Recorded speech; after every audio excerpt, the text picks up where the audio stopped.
Bismillahirrahmanirrahim. Assalamualaikum warahmatullahi wabarakatuh.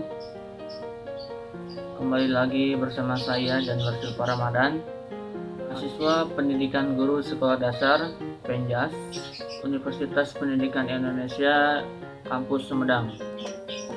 Di sini saya akan menelaah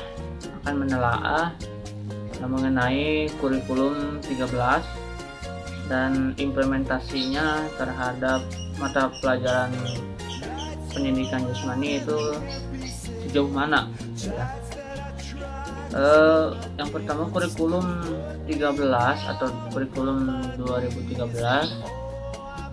adalah kurikulum yang berlaku dalam sistem pendidikan di Indonesia saat ini. Kurikulum ini sudah ditetapkan dan diterapkan oleh pemerintah untuk mengganti kurikulum 2006 atau yang biasa disebut KTSP, kurikulum tingkat satuan pendidikan, yang telah berlaku kurang lebih hampir 6 tahun. Kurikulum 13 ini masuk pada tahun 2013, di mana pada saat itu diterapkan di beberapa sekolah perintis saja. Untuk di SD itu kelas 1 dan 4, kemudian untuk SMP-nya kelas 7, kemudian untuk tingkat SMA, SMK dan sederajatnya itu kelas 10.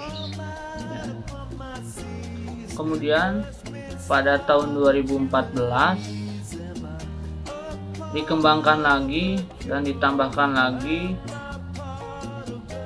ke sekolah-sekolah di seluruh Indonesia, diterapkan kembali atau diterapkan lebih lanjut lagi pada kelas 1, kelas 4 dan kelas 5 ya, untuk di SD. Kemudian di SMP itu kelas 7 dan 8.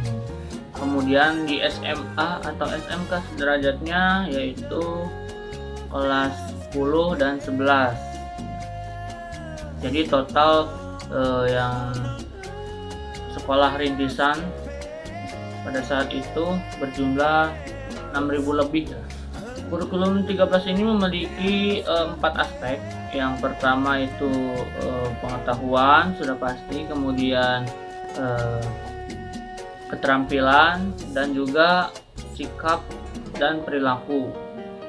Nah, jadi pada kurikulum 13 ini lebih ditekankan atau lebih memperhatikan kepada sikap dan perilakunya, yaitu lebih utama, lebih diprioritaskan lah. Jadi meskipun si anak itu pintar, si anak itu terampilnya bagus, tapi kalau akhlaknya kurang baik atau buruk, maka itu akan mempengaruhi nilai yang sudah diperoleh itu.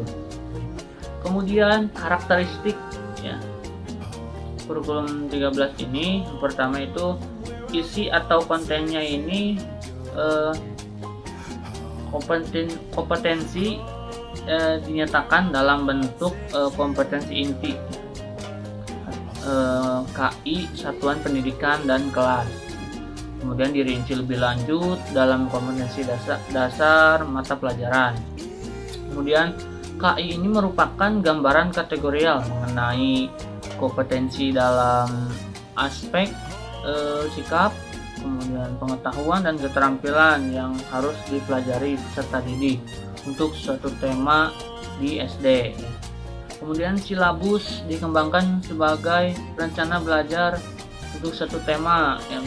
Jadi untuk perbedaannya, kurikulum 13 ini kan juga isu-isu katanya pendidikan jasmani itu di sekolah dasar jadi dibatasi, jadi kurangi jamnya, seperti itu katanya ya.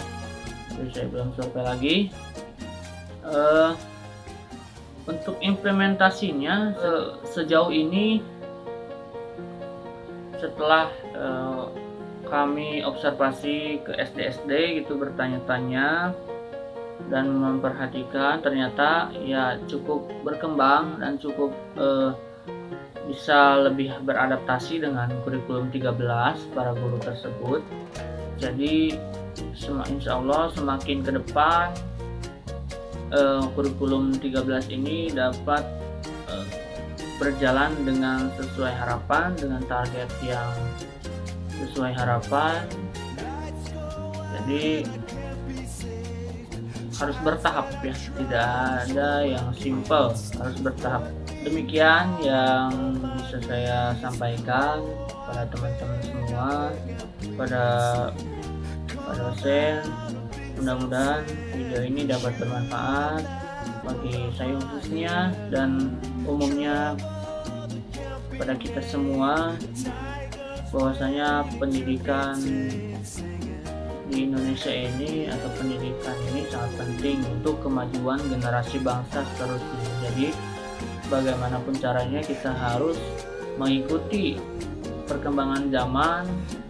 Oleh sebab itu kurikulum 2013 atau kurikulum pendidikan di Indonesia harus melakukan perubahan-perubahan yang sesuai dengan perkembangan zaman.